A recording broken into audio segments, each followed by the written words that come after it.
함께 보실 말씀 마태복음 22장 1절에서 14절입니다.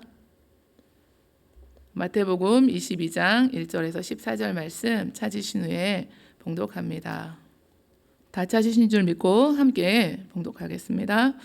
예수께서 다시 비유로 대답하여 이르시되 천국은 마치 자기 아들을 위하여 혼인잔치를 베푼 어떤 임금과 같으니 그 종들을 보내어 그 청한 사람들을 혼인잔치에 오라 하였더니 오기를 싫어하거늘 다시 다른 종들을 보내며 이르되 청한 사람들에게 이르기를 내가 오찬을 준비하되 나의 소와 살찐 짐승을 잡고 모든 것을 갖추었으니 혼인잔치에 오소서 하라 하였더니 그들이 돌아보지도 않고 한 사람은 자기 밭으로 한 사람은 자기 사업하러 가고 그 남은 자들은 종들을 잡아 모욕하고 죽이니 임금이 노하여 군대를 보내어 그 살인한 자들을 진멸하고 그 동네를 불사르고 이에 종들에게 이르되 혼인잔치는 준비되었으나 청한 사람들은 합당하지 아니하니 내거리 길에 가서 사람을 만나는 대로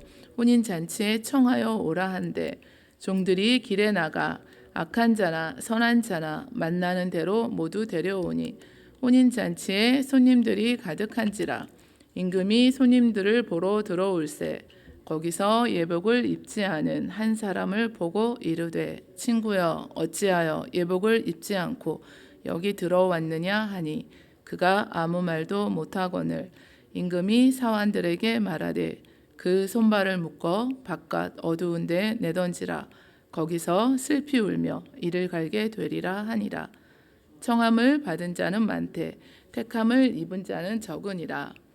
아멘. 가장 급하고 중요한 일이라는 제목을 두고 오늘 하나님 말씀 함께 나누시겠는데요.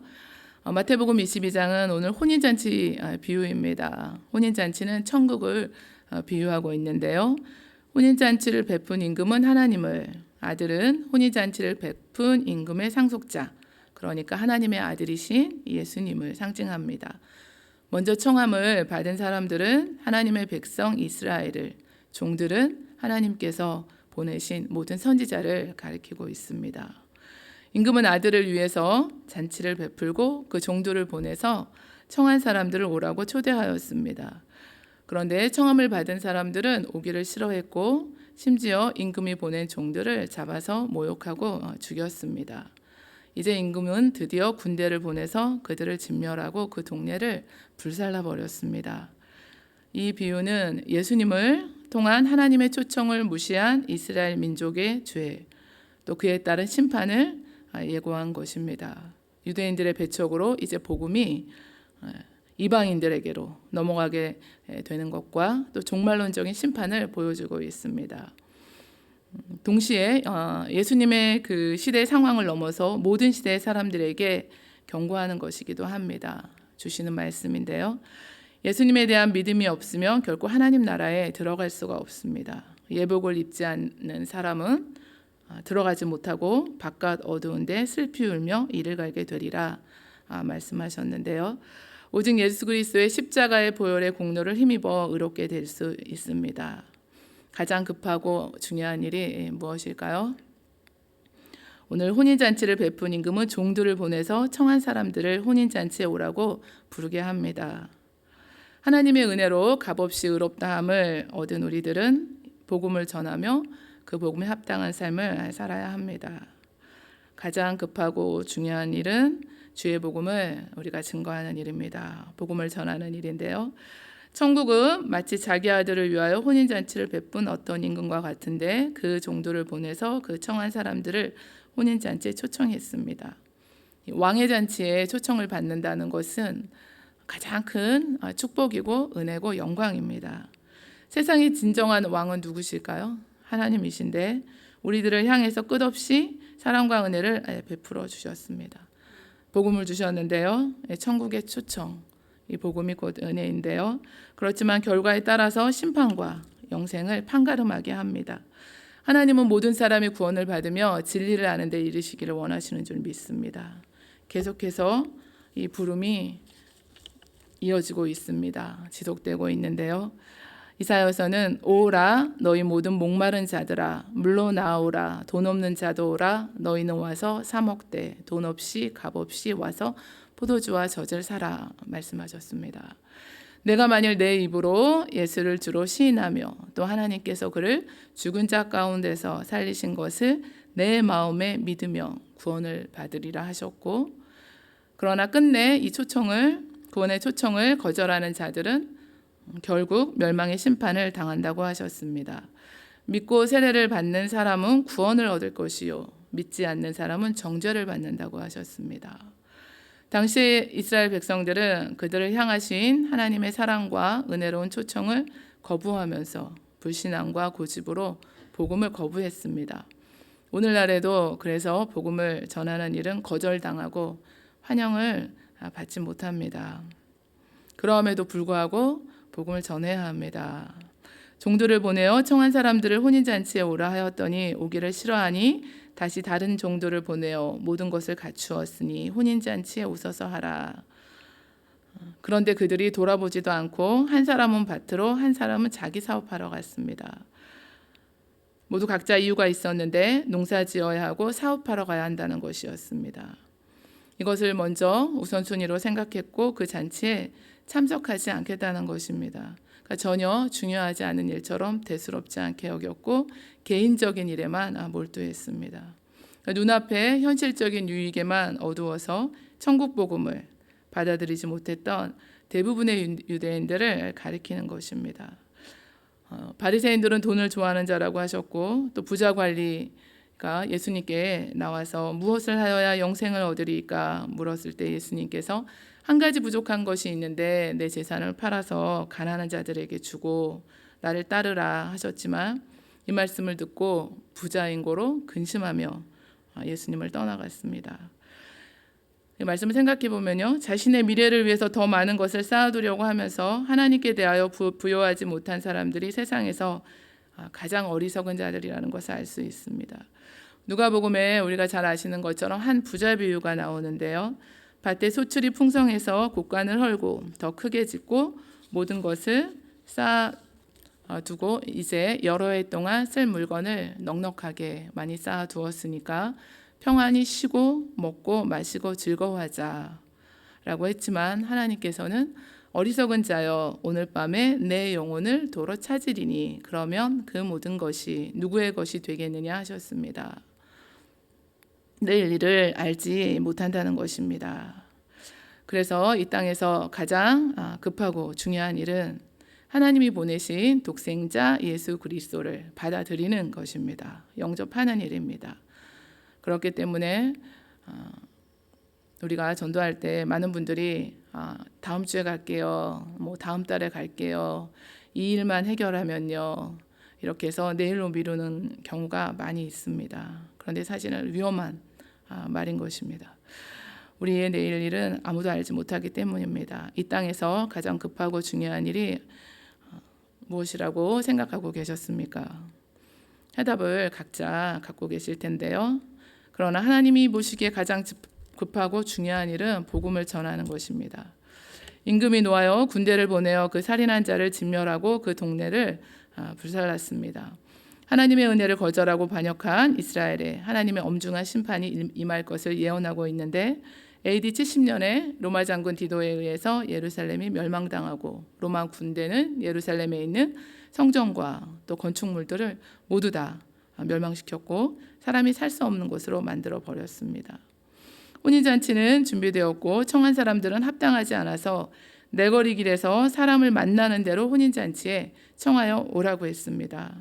종들이 나가서 악한 자나 선한 자나 만나는 대로 모두 데려오는데 우리가 이 말씀을 보면은요, 종들에게 사거리 길에 가서 만나는 사람마다 다 초청해 오도록 명령을 내렸습니다. 이제 복음이 활짝 열려서 유대인이나 이방인이나 가난한 자나 부유한 자나 남녀노소를 막론하고 누구나 다 천국 잔치에 초대받았고 인간적인 기준으로는 아무 구별 없이 상관없이 오직 은혜로 구원받게 되었다는 것입니다. 바리새인들은 자칭 자신들은 의인이었고 세리와 창녀와 병자와 가난한 자들은 하나님 나라에 들어갈 수 없는 죄인들, 악인들로 여겼습니다. 그러나 신분의 제한이나 민족의 또 구별 없이 이 약속이 너희와 너희 자녀와 모든 먼데 사람 곧 우리 주 하나님이 얼마든지 부르시는 자들에게 하신 것이라고 하신 것처럼 이제 활짝 열려 있습니다. 복음을 전하는 일이 이렇게 누구를 만나든지 만나는 자에게마다 우리가 전해야 합니다. 그래서 이제 저희가 다 다니실 수 있게 되었잖아요. 어디든지 쇼핑도 하실 수 있고 또 뭐 미용실에도 가실 수 있고 다 사람도 만나실 수 있습니다. 특별히 이렇게 연말에 우리가 맞아서 우리 교회도 목표가 있었습니다. 우리가 한 영혼을 주님께로 인도하시는 일에 최선을 다하셔야 할 줄 압니다. 그래서 또 말씀을 전파하라고 하셨는데 때를 얻든지 못 얻든지 항상 힘쓰라고 하셨습니다. 열심히 찾아서 우리가 이렇게 초청해야 한다는 것입니다. 복음을 전해야 한다는 것입니다.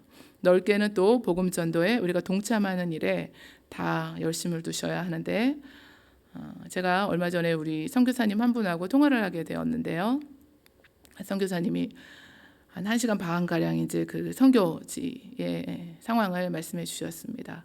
저희도 어려웠지만 선교지는 말할 것도 없이 어려웠습니다. 저도 듣기 전에는 잘 몰랐거든요. 코비드 상황이 되면서 후원이 크게 줄어서 한 30% 정도로 줄었다고 하셨습니다. 그렇지만 매달 또 지출해야 하는 일들은 고정적인 지출이 있기 때문에 굉장히 어려운 시간을 보내고 있고 선교사님들 개개인마다 힘들다고 하셨습니다. 그래서 기도 제목으로 개미 군단을 주시옵소서 이렇게 기도한다고 하셨는데 개미 군단이 뭔지 아세요?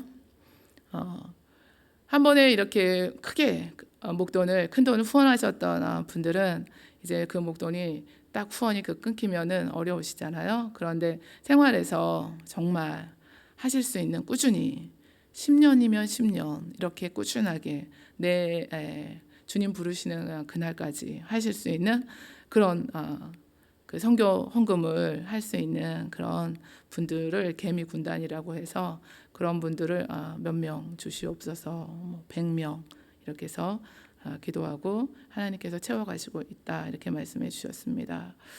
우리가 모든 상황 가운데서도 항상 영혼 구원에 관심을 두시고 또 여기에 동참하셔야 될 줄 압니다. 임금이 손님들을 보러 들어올새 거기서 예복을 입지 않은 한 사람을 보았습니다. 예수 그리스도께 대한 믿음을 소유하지 못한 자는 결코 하나님 나라에 들어갈 수가 없는데요. 임금의 초대에도 불구하고 예복을 입지 않았기 때문에 바깥 어두운 데로 내어 쫓김을 당했습니다. 예수님이 재림하셔서 이제 양과 염소를 갈라내듯이 심판하시는 것을 가리키고 있는데요. 이 혼인잔치 비유는 근동 지방에서 흔히 볼 수 있었습니다. 그것을 배경으로 하고 있는데요. 왕실이나 부잣집에서 혼인잔치를 배설할 때 수개월 전에 미리 초청장을 다 보냅니다. 저희도 그렇죠. 미리 받으시는데 초대에 응하신 그 사람 수에 맞추어서 음식도 준비하고 또 여러 가지 준비하지만 가장 중요한 것은 예복입니다. 그 한 분 한 분을 위해서 예복을 다 준비합니다. 그리고 초대받은 손님들이 혼인잔치를 참석하게 되면은 예복을 선물로 나누어 받게 됩니다. 그러니까 예복을 받은 손님들은 다 그 예복을 입고 잔치에 참여해서 주인에게 이제 축하하는 그런 또 예를 다 하고 이렇게 나아갔어야 하는데요. 손님이 예복을 입지 않으면 무례한 행동이 되었고 그리고 잔치에서 쫓겨났습니다. 어떤 변명도 이제 할 수 없게 된 건데요. 가난한 사람들은 자신의 옷 걱정을 하지 않아도 되었고 부자들도 자신의 좋은 옷을 자랑할 수 없었습니다. 예복을 입지 않는 자는 문 밖으로 쫓아내는 이 왕의 행동에 대해서 우리가 이해할 수 있는데요. 예복은 손님들을 위해서 주인이 전부 준비했습니다. 여기서 예복은 하나님 앞에 나아가는 자들이 입어야 할 의의 옷을 가리킵니다. 하나님이 입혀주시는 의의 옷, 구원의 옷인데요.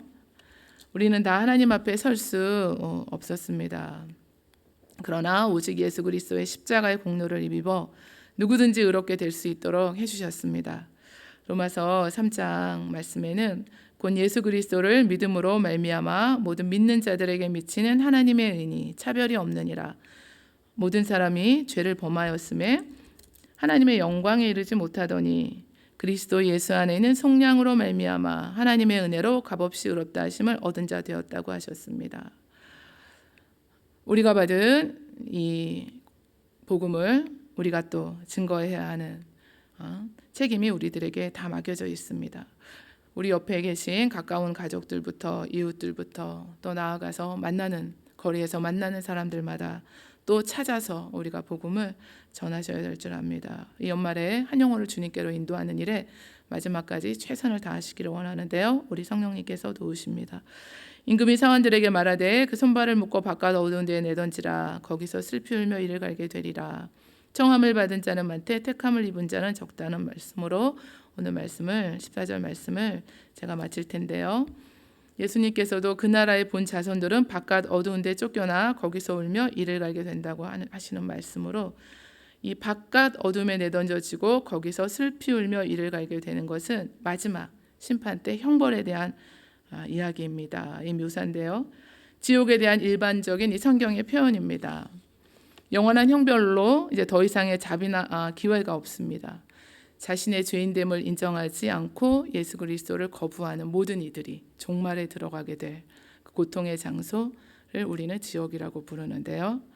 이 땅에서 가장 급하고 중요한 일은 우리가 크리스마스에 이렇게 셀러브레이션도 하고 연말 연시에 가족들과 좋은 시간을 다 보내시고 다 중요하고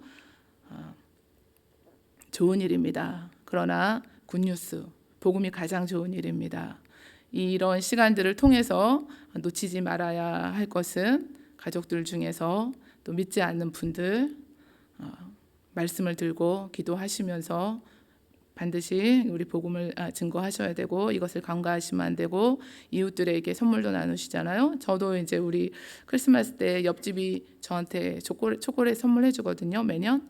그리고 저희도 이제 선물하거든요. 또 초콜릿 선물하고 또 이제 크래커, 과자 같은 거 선물하고 이런 시간이 있습니다. 아직도 먼 것 같지만 미리 기도로 준비하셔야 될 줄 아는데요. 독생자 예수 그리스도를 받아들이고 영접하는 것이 가장 급하고 중요한 일입니다. 이것을 전하는 사명을 저희들에게 주셨고 또 십자가 보혈의 공로로 값없이 의롭다 하신 은혜를 저희가 다 받았습니다.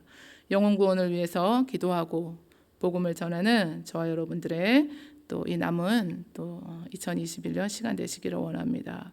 또 복음 전도에 동참하지 못하셨다면 우리가 총교사님 말씀해드렸잖아요. 평생을 다해서도 하실 수 있는 그 개미 군단이 우리가 한 분 한 분 다 되셔서 주님 앞에 서셨을 때 칭찬받으시기를 원합니다.